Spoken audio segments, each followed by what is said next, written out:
ರಾಜ್ಯಪಾಲರು ಸಿದ್ದರಾಮಯ್ಯ ವಿರುದ್ಧ ಪ್ರಾಸಿಕ್ಯೂಷನ್ಗೆ ಅನುಮತಿ ನೀಡಿರುವುದನ್ನು ಖಂಡಿಸಿ ತಿಪಟೂರಿನಲ್ಲಿ ಕಾಂಗ್ರೆಸ್ ವತಿಯಿಂದ ಬೃಹತ್ ಪ್ರತಿಭಟನೆ ನಡೆಸಲಾಯಿತು. ಮುಖ್ಯಮಂತ್ರಿ ಸಿದ್ದರಾಮಯ್ಯ ವಿರುದ್ಧ ರಾಜ್ಯಪಾಲರು ಪ್ರಾಸಿಕ್ಯೂಷನ್ಗೆ ನೀಡಿರುವ ಕ್ರಮ ಖಂಡಿಸಿ ತುಮಕೂರು ಜಿಲ್ಲೆ ತಿಪಟೂರು ನಗರದ ಶಾಸಕ ಕೆ ಷಡಾಕ್ಷರಿ ನೇತೃತ್ವದಲ್ಲಿ ಕಾಂಗ್ರೆಸ್ ಪಕ್ಷದಿಂದ ಬೃಹತ್ ಪ್ರತಿಭಟನೆ ನಡೆಸಿ ರಾಜ್ಯಪಾಲರ ನಡೆ ವಿರುದ್ಧ ಆಕ್ರೋಶ ವ್ಯಕ್ತಪಡಿಸಲಾಯಿತು. ತಿಪಟೂರು ಗ್ರಾಮ ದೇವತೆ ಶ್ರೀ ಕೆಂಪಮ್ಮ ದೇವಿ ದೇವಾಲಯದಿಂದ ಹೊರಟ ಪ್ರತಿಭಟನಾ ಮೆರವಣಿಗೆ ಕೋಡಿ ಸರ್ಕಲ್, ದೊಡ್ಡಪೇಟೆ, ಬಿಎಚ್ ರಸ್ತೆ ಮೂಲಕ ನಗರಸಭಾ ವೃತ್ತದಲ್ಲಿ ಪ್ರತಿಭಟನೆ ನಡೆಸಿ ತಹಶೀಲ್ದಾರ್ ಮೂಲಕ ರಾಜ್ಯಪಾಲರಿಗೆ ಮನವಿ ಪತ್ರ ಸಲ್ಲಿಸಲಾಯಿತು. ಪ್ರತಿಭಟನಾ ನಿರತರನ್ನು ಉದ್ದೇಶಿಸಿ ಮಾತನಾಡಿದ ಶಾಸಕ ಕೆ ಷಡಾಕ್ಷರಿ, ಪ್ರಾಮಾಣಿಕವಾಗಿ ಆಡಳಿತ ನಡೆಸುತ್ತಿರುವ ಮುಖ್ಯಮಂತ್ರಿ ಸಿದ್ದರಾಮಯ್ಯರವರ ವಿರುದ್ಧ ರಾಜ್ಯಪಾಲರು ನೀಡಿರುವ ಪ್ರಾಸಿಕ್ಯೂಷನ್ ದೋಷಪೂರಿತವಾಗಿದ್ದು, ಸಂವಿಧಾನಬದ್ಧವಾಗಿ ಆಡಳಿತ ನಡೆಸಬೇಕಾದ ರಾಜ್ಯಪಾಲರು ಕೇಂದ್ರ ಸರ್ಕಾರದ ಕೈಗೊಂಬೆಯಾಗಿ ವರ್ತಿಸುತ್ತಿದ್ದಾರೆ ಎಂದು ತಮ್ಮ ಆಕ್ರೋಶ ವ್ಯಕ್ತಪಡಿಸಿದರು. ಇನ್ನು ಕಾಂಗ್ರೆಸ್ ತಾಲೂಕು ಅಧ್ಯಕ್ಷ ಮಾಡಿನೂರು ಕಾಂತರಾಜು ಮಾತನಾಡಿ, ಕೇಂದ್ರ ಸರ್ಕಾರ ರಾಜ್ಯಪಾಲರನ್ನ ದುರ್ಬಳಕೆ ಮಾಡಿಕೊಂಡು ಸಂವಿಧಾನಬದ್ಧವಾದ ಸರ್ಕಾರವನ್ನ ಅಸ್ಥಿರಗೊಳಿಸಲು ಪ್ರಯತ್ನಿಸುತ್ತಿದೆ. ಪ್ರಾಮಾಣಿಕವಾಗಿ ಜನಪರ ಆಡಳಿತ ನಡೆಸುತ್ತಿರುವ ಸಿದ್ದರಾಮಯ್ಯನವರ ಮೇಲೆ ಮೂಡಾ ಪ್ರಕರಣದಲ್ಲಿ ಕಾನೂನು ವಿರುದ್ಧವಾಗಿ ಪ್ರಾಸಿಕ್ಯೂಷನ್ಗೆ ಅನುಮತಿ ನೀಡಲಾಗಿದೆ. ರಾಜ್ಯಪಾಲರ ನಡೆಯನ್ನ ಖಂಡನೀಯವಾಗಿದ್ದು, ಬಿಜೆಪಿ ಜೆಡಿಎಸ್ ಪಕ್ಷಗಳ ಕುತಂತ್ರಕ್ಕೆ ರಾಜ್ಯದ ಜನತೆ ತಕ್ಕ ಉತ್ತರ ನೀಡಲಿದ್ದಾರೆ ಎಂದರು.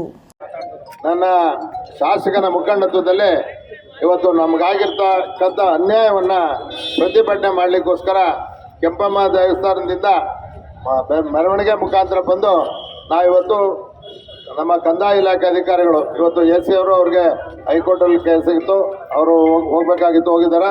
ತಹಸೀಲ್ದಾರರು ಬಂದು ಮನವಿಯನ್ನು ಸ್ವೀಕಾರ ಮಾಡ್ತಾರೆ. ಬಹುಶಃ ನಿಮ್ಮೆಲ್ಲರಿಗೂ ಗೊತ್ತಿದೆ, ಈ ಸರ್ಕಾರ ರಚನೆ ಆದಾಗ 136 ಶಾಸಕರ ಬಲದಿಂದ ಭದ್ರವಾದಿ ಬಂಡೆ ಅಂದಿರ್ತಕ್ಕಂಥ ಸರ್ಕಾರ ರಚನೆ ಆಗಿದೆ. ಈ ಸರ್ಕಾರ ರಚನೆ ಆದಮೇಲೆ ಬೇಕಾದಷ್ಟು ಯೋಜನೆಗಳನ್ನು ಬಡವರಿಗೆ, ಕೃಷಿಕರಿಗೆ, ಕಾರ್ಮಿಕರಿಗೆ, ಎಲ್ಲ ವರ್ಗದವ್ರಿಗೂ ಅನ್ಯಾಯ ಆಗೋ ರೀತಿಯಲ್ಲಿ ಸಮಾಜದ ಎಲ್ಲ ವರ್ಗದ ಜನರಿಗೆ ಕೊಡ್ತಾ ಬಂದಿದ್ದಾವೆ. ಇದು ವಿರೋಧ ಪಕ್ಷದವ್ರಿಗೆ ಅಸೂಯೆ, ಏನು ಮಾಡೋಕ್ಕಾಗ್ತಿಲ್ಲ, ಅವ್ರಿಗೆ ಯೋಗ್ಯತೆ ಇಲ್ಲ. ಅವ್ರಿಗೆ ಅಧಿಕಾರ ಇದ್ದಾಗ ಯಾರಿಗೂ 10 ಜನಕ್ಕೆ ಸಹಾಯ ಮಾಡಲಿಲ್ಲ. ಅವ್ರೇನು ಮಾಡಿದ್ರು, ಕೇಂದ್ರ ಸರ್ಕಾರದಲ್ಲಿ 10 ವರ್ಷ ಸಾಧನೆ ಮಾಡಿದ್ದು ನೋಟನ್ನ ಬ್ಯಾನ್ ಮಾಡೋದು, ಮತ್ತು ಅವರು ಆಶ್ವಾಸನೆ ನೀಡಿದ್ದನ್ನ ಯಾವುದೂ ಕೊಡಲಿಲ್ಲ. ಎಲ್ಲ ಬಡವರಿಗೆ ಒಂದೊಂದು ಕುಟುಂಬಕ್ಕೆ 15 ಲಕ್ಷ ಹಣ ಕೊಡ್ತೀವಿ ಇದ್ರೂ ಕೊಡಲಿಲ್ಲ. ಮತ್ತು ನಿರುದ್ಯೋಗಿ ಉದ್ಯೋಗರಿಗೆ ಎಲ್ಲ ನಾನು 2 ಕೋಟಿ ಒಂದೊಂದು ವರ್ಷಕ್ಕೆ ಉದ್ಯೋಗ ಸೃಷ್ಟಿ ಮಾಡಿಕೊಡ್ತೇನೆ ಇದ್ರೂ ಮಾಡಲಿಲ್ಲ. ಇವತ್ತು ಏನೂ ಮಾಡದೆ ಇವತ್ತು ನಮ್ಮ ಸರ್ಕಾರದ ಮೇಲೆ ಗೂಬೆ ಕೊರಿಸ್ತಕ್ಕಂಥ ಕೆಲಸವನ್ನು ಮಾಡಿ ಇವತ್ತು ಈ ಪರಿಸ್ಥಿತಿಗೆ ತಂದಿದ್ದಾರೆ. ಸನ್ಮಾನ್ಯ ಮುಖ್ಯಮಂತ್ರಿಗಳು ಪ್ರಾಮಾಣಿಕರು, ಇಲ್ಲಿವರೆಗೂ ಯಾವುದೇ ಒಂದು ಕಪ್ಪು ಚುಕ್ಕ ಇಲ್ಲದಾಗೆ ಆಡಳಿತವನ್ನು ಮಾಡ್ಕೊಂಡ್ಬಂದಿದ್ದೇವೆ. ನಮ್ಮ ಸರ್ಕಾರ ಯಾವುದೇ ಕಪ್ಪು ಚುಕ್ಕ ಇಲ್ಲದಂಥ ಸರ್ಕಾರ ಇವತ್ತು ಕಾಂಗ್ರೆಸ್ ಸರ್ಕಾರ.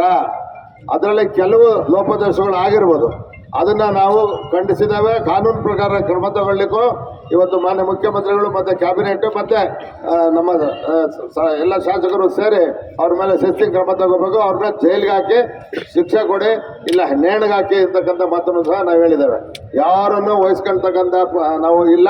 ನಮ್ಮ ಸರ್ಕಾರ ಯಾರಿಗೂ ಬಡವರಿಗೆ ಸಹಾಯ ಮಾಡ್ತಕ್ಕಂಥದ್ದು, ಯಾರೋ 4 ಜನ ಲೂಟಿಕೋರರಿಗೆ ಅವಕಾಶ ಕೊಡ್ತಕ್ಕಂಥ ಸರ್ಕಾರ ನಮ್ದಲ್ಲ. ಈಗಾಗಲೇ ಇವತ್ತು ಯಾರ ಉದ್ದೇಶಕ್ಕೋಸ್ಕರ, ಯಾವ ಉದ್ದೇಶಕ್ಕೋಸ್ಕರ, ಯಾರ ಶಿಫಾರಸಿಗೋಸ್ಕರ ನಮ್ಮ ರಾಜ್ಯಪಾಲರು ಇವರು ನೋಟಿಸನ್ನು ಕೊಟ್ಟಿದ್ದಾರೆ. ಕೊಡಲಿ, ತೊಂದರೆ ಇಲ್ಲ. ನಾವಂತೂ ಒಂದು ತೀರ್ಮಾನ ತೊಗೊಂಡಿದ್ದೀವಿ. ಮೊನ್ನೆ ಸಂಜೆ ಅದು ಬಂದ ನಂತರ ನಾನು ಒಂದು ಮೀಟಿಂಗ್ ಇದ್ದು ಮುಗಿಸಿ ಮುಖ್ಯಮಂತ್ರಿಗಳು ಮನೆಗೆ ಹೋದೆ. ಒಂದು 5-6 ಜನ ಕೂತಿದ್ವಿ. ನಮ್ಮ ತಜ್ಞರು ಬಂದಿದ್ರು, ಕಾನೂನು ತಜ್ಞರು ಮಾತಾಡ್ತಾ ಕೂತಿದ್ರು. ನನಗೆ ಪಾಪ ನಗುಮುಖದಿಂದ ಏನಪ್ಪ ಷಡಾಕ್ಷರಿ ಅಂದರು. ನಾನು ಹೇಳಿದೆ, ಧೈರ್ಯವಾಗಿರಿ, ಹೋರಾಟ ಮಾಡೋಣ, ಎದುರಿಸೋಣ ಅಂತ.